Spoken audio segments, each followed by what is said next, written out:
тең укуктуулук динде барбы өзү негизи же кандай? Шарият боюнча кандай? Динде мындай да, динде вазифаңа жараша укугуң. Мисалы, эркектин вазифасы аны багыш керек, камсыздаш керек, коргош керек, караш керек. Эркектин укугу эмеси, милдети. Ошо милдетине жараша анын укугучуң болуш керек. Ал тарбиялаш керек. Анан менин укугум алып салса, мен аны башка кылбай калсам, ал барып туруп тамеки чегип алды бир жерден. Барып бир подружкаларына кетип калды. Барып ночной клубга кетип калды. Анан эмне болот? Анан мен үй бүлөм жок го. Менге аны тыя тургандай укугум болуш керек мен. Мен башкара турган укугум болуш, башкара туруп. Мисалы, менин балдарым, аялдарым мени башкарганга укугу болбош керек. Алар мага бир гана суранып кайрылышы мүмкүн. Муну кылып бересизби? Муну алып бересизби? Мунуга жардам берип коесузбу?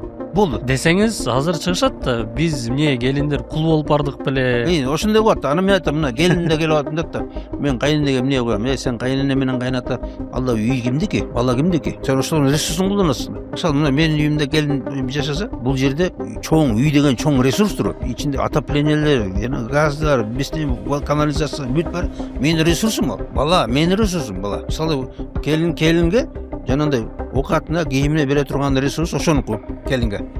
Калган ресурсу меники.